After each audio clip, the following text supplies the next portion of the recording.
Olá pessoal, meu nome é Givaldo Dias e a partir de hoje eu estarei aqui comentando sobre filmes, séries e tudo relacionado ao entretenimento, à cultura em geral, mais especificamente ao cinema. E como filme de abertura, eu escolhi falar de um filme que, para muitos que já me conhecem, sabem que é o meu filme favorito da vida. E eu estou falando, é claro, de Drácula de Bram Stoker. São inúmeras as adaptações dos livros de vampiros, especificamente o livro de Bram Stoker, escrito em 1897, Drácula. Mas, para mim, a melhor versão, sem dúvida alguma, é a versão dirigida por Coppola, em 1992, com o roteiro do James V. Hart. O filme inicialmente seria uma produção para televisão, seria dirigido por Michael Apted, que posteriormente se tornou um dos produtores executivos do longa.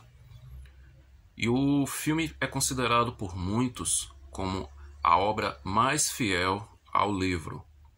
Embora sim, lá estejam todos as personagens descritos por Stoker e muito da forma que o livro foi escrito também está presente no filme, que é aquela comunicação a partir de diários, de cartas, de jornais, mas só que a grande trama central do filme é completamente diferente do livro.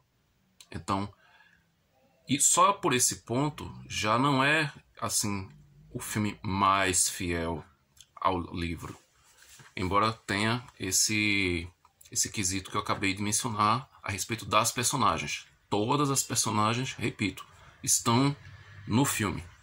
Inclusive algumas que nunca tiveram reconhecimento nas obras anteriores têm o seu destaque finalmente, né? Como é no livro. A trama do Drácula é muito mais focada no romance. Em questão aqui é a paixão do Drácula pela reencarnação de sua amada Elisabetta, que séculos depois ela reencarna na Mina Harker.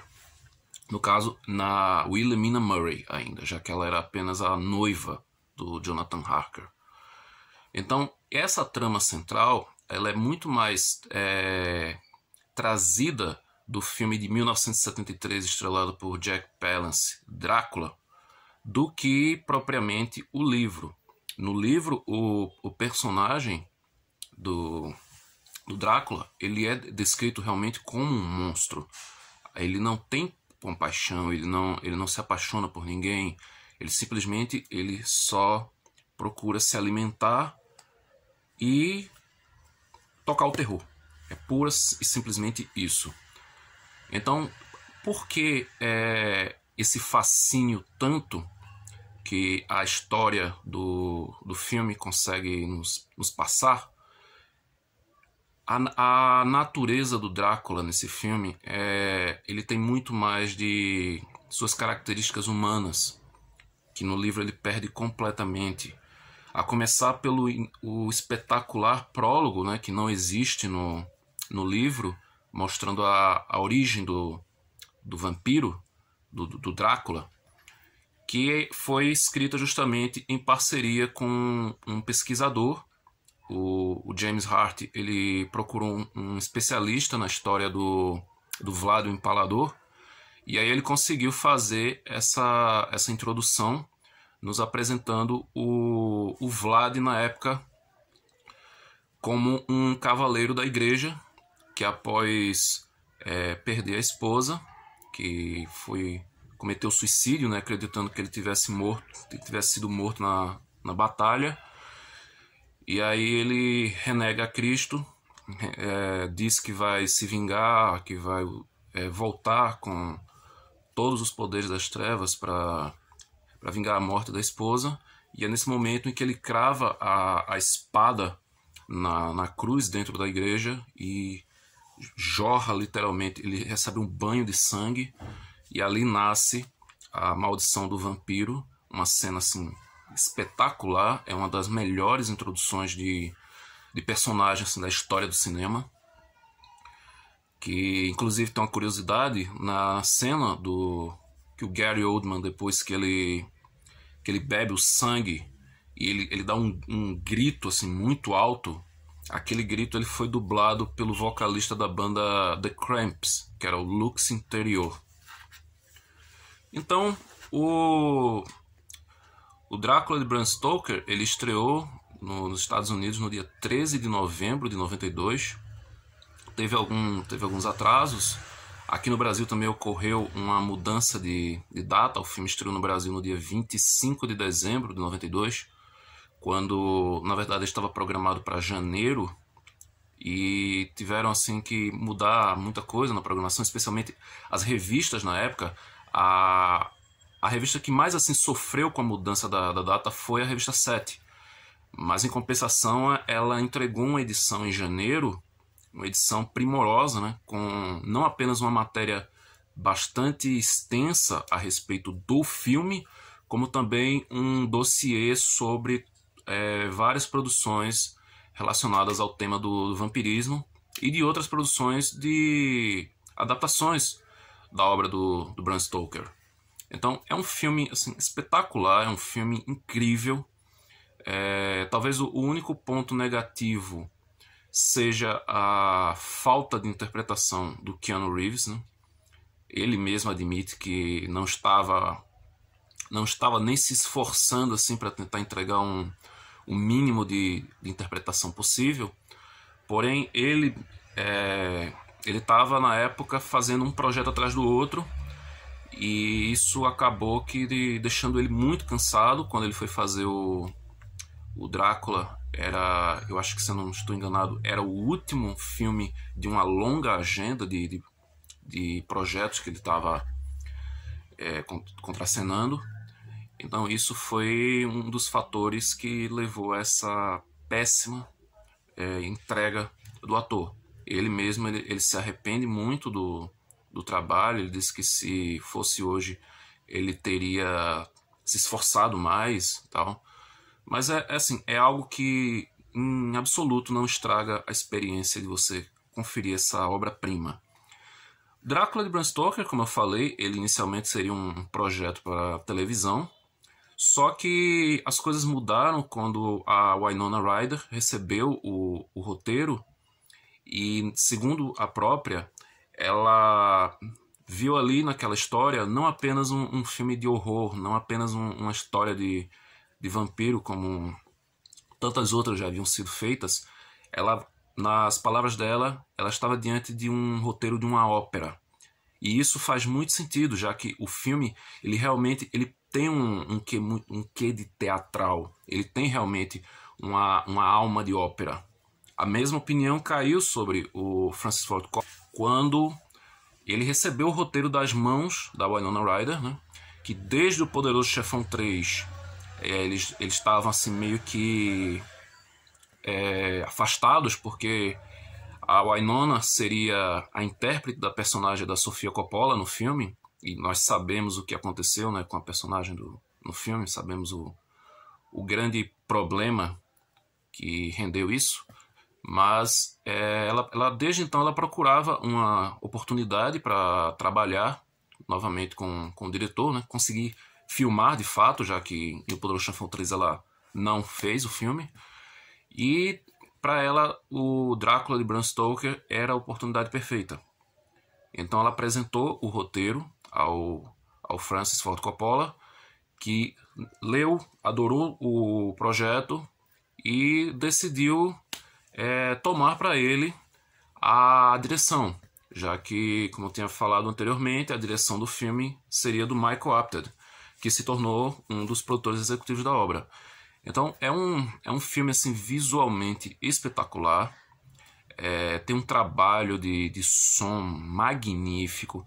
É um filme que ele, ao contrário das produções da época, que estavam começando a ficar cada vez mais interessadas na computação gráfica, Coppola foi completamente contra o uso de CGI no filme. Para não dizer que não tem CGI no filme, existe apenas uma sequência durante o filme inteiro que usa efeito de computação, que é aquele fogo azul que aparece na cena quando a carruagem entra no castelo do Drácula, levando o Jonathan Harker. Então essa é a única cena durante o filme inteiro que possui um efeito de computação. O resto do filme, todos os efeitos foram feitos à moda antiga.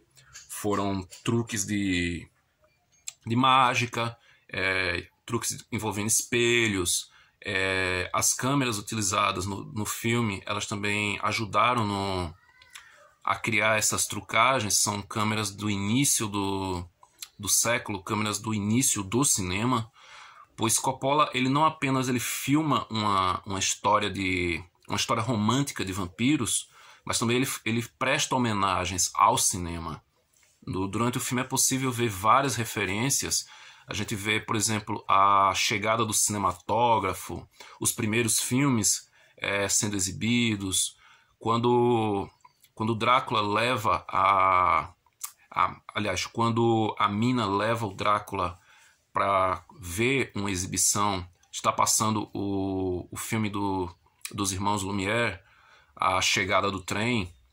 Então o filme ele presta várias homenagens ao cinema, como também referencia os filmes de Drácula do passado, desde a primeira adaptação, né, aquela que nem era uma adaptação autorizada, o Nosferatu de 1922, dirigido pelo Friedrich Murnau, que tem a cena do ataque das sombras nas paredes e tal. Aquilo lembra muito a sequência do Conde Orlok, quando ele está se aproximando de suas vítimas. É sempre a sombra dele que vai primeiro. Então é um filme que ele tem essa questão também da metalinguagem. Ele utiliza o roteiro para prestar grandes homenagens ao cinema em si. Então, como eu falei, ele também na questão da fotografia, ele tem um uso assim, muito expressivo do vermelho. O vermelho é uma cor constante nessa produção. Isso já vem também dos filmes da Hammer, estrelados por Christopher Lee e Peter Cushing, principalmente, que também abusavam do vermelho. Quando os primeiros filmes da Hammer, O Vampiro da Noite, né, que foi o filme de estreia do Christopher Lee na Hammer, no papel do Drácula, ele já utilizava do colorido para usar o máximo de cenas envolvendo sangue para chamar a atenção. E aqui no filme de Coppola, o sangue, como a frase do Drácula na cena de abertura, o sangue é a vida. Então existe muito uso do vermelho no figurino, na questão do sangue também, em sequências assim arrebatadoras. Enfim, é um filme simplesmente fantástico.